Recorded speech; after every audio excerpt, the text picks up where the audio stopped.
नमस्कार. जय भीम जय शिवराय मित्रांनो. संदीप कांबळे ऑफिशियल या यूट्यूब चॅनलमध्ये आपलं मनापासून स्वागत. शिक्षक भरती व शैक्षणिक घडामोडीच्या अधिकृत आणि अद्ययावत माहितीसाठी चॅनलला अद्याप सबस्क्राईब केलं नसेल तर तात्काळ सबस्क्राईब करा आणि ही जी काही नवीन अपडेट आहे या व्हिडिओची लिंक किंवा या अपडेटची माहिती जी आहे या यूट्यूब चॅनलची लिंक जी आहे ते जे कोणी शिक्षक भरतीची तयारी करत आहेत त्यांच्यापर्यंत नक्की पोहोचवा, जेणेकरून कोणीही या भरतीच्या अपडेटपासून वंचित राहणार नाही.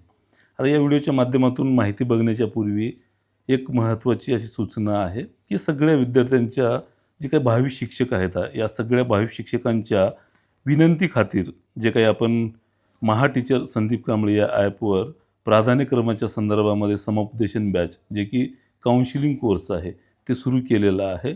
सगळ्या विद्यार्थ्यांच्या विनंतीवरून त्या कोर्सवर 50% जी आहे ती सूट आपण देत आहोत. त्यामुळे जास्तीत जास्त या प्राधान्यक्रमाच्या संदर्भामध्ये या काउन्सिलिंग बॅचची जास्तीत जास्त लोकांनी त्या ठिकाणी लाभ घ्यावा आणि मार्गदर्शन घ्यावं. आता हा व्हिडिओ अतिशय महत्त्वाचा का आहे की शिक्षक भरतीच्या ज्या काही अनुषंगाने शिक्षकांची नियुक्ती झाल्याच्यानंतर निवड झाल्याच्यानंतर 2017पासून पवित्र पोर्टलची जशी निर्मिती झाली त्या माध्यमातून शिक्षकांची निवड झाली. निवड होत असताना बऱ्याच त्याच्यामध्ये काही त्रुट्या होत्या. म्हणजे आत्तापर्यंत ही तिसरी भरती प्रक्रिया आहे. तिसरी भरती प्रक्रिया होत असताना पूर्वी शिक्षकांच्या भरती जी आहेत ज्या शिक्षकांच्या पदभरत्या होत्या त्या ऑफलाईन असायच्या. मात्र पवित्र पोर्टल सुप्रीम हायकोर्टाच्या निर्देशानुसार जेव्हा 2017ला पवित्र पोर्टल निर्माण झालं तेव्हा त्याचे काही निर्देश आलेले होते. तेव्हापासून आज ही तिसरी भरती प्रक्रिया आहे. म्हणजे टेट 1, 2, 3 या तिन्ही टेटमध्ये एक मिसिंग असा एक त्रुटी होती. वरच्यावरी प्रत्येक वेळा या पवित्र पोर्टलला अधिक पारदर्शक करण्यासाठी प्रशासनाकडनं जी आहे ती कार्यवाही केली जाते. दरवेळेस आपण म्हणतो ना की नवीन नियम आलेले आहेत, नवीन नियम आहेत.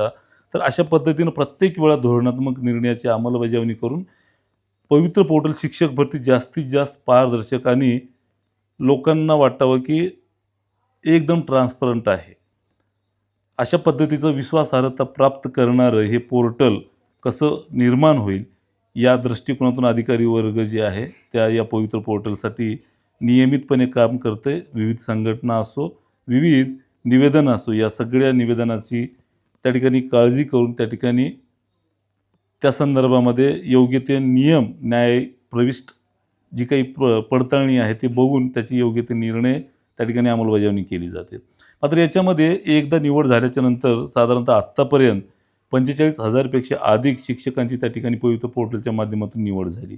मात्र याच्यामध्ये एक मिसिंग असा शब्द होता, एक गोष्ट होती, एक त्रुटी होती. ती म्हणजे एकदा शिक्षक म्हणून निवड झाल्याच्यानंतर, एकदा शिक्षण सेवक म्हणून निवड झाल्याच्यानंतर संच मान्यतेनं जर शिक्षक त्या निवड झालेल्या शाळेवर अतिरिक्त ठरला तर या संदर्भामध्ये कुठलंही प्रोव्हिजन नव्हतं.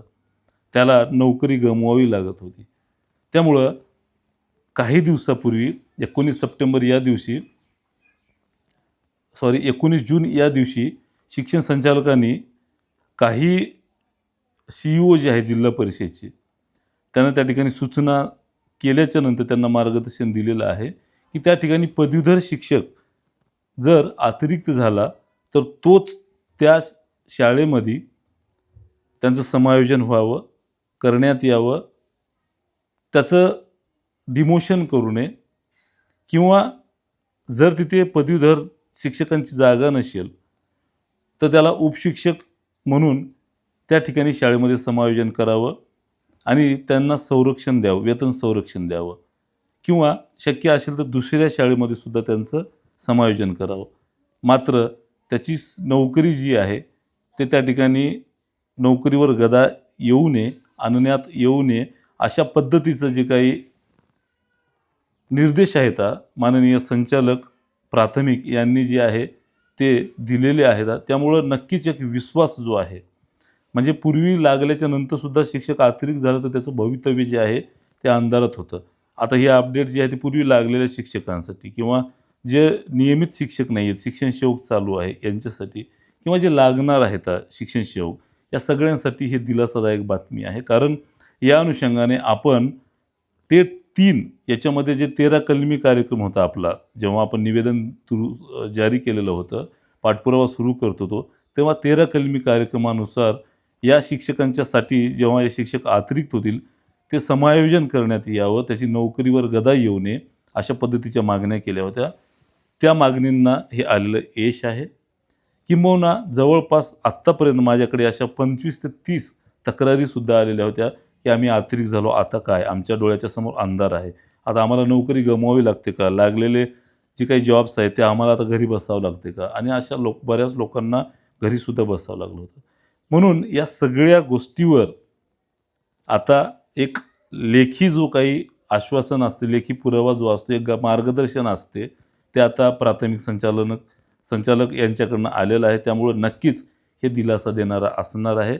म्हणून हा व्हिडिओ जास्तीत जास्त लागलेल्या आणि न लागलेल्या भावी शिक्षकापर्यंत पोहोच करा, जेणेकरून शेअर करा, जेणेकरून त्यांना या अपडेटपासून वंचित राहता येणार नाही आणि नक्कीच या गोष्टीचा दिलासा मिळेल. त्यामुळे प्रशासनाचा धन्यवाद देतो आणि हा व्हिडिओ जास्तीत जास्त शेअर करा. तुमचे काही या व्यतिरिक्त प्रश्न असतील तर नक्की कमेंट्स करा, त्यावर सुद्धा आपण व्हिडिओ बनवूया किंवा तुमच्या प्रतिक्रियेला उत्तर देण्याचा प्रयत्न करूया.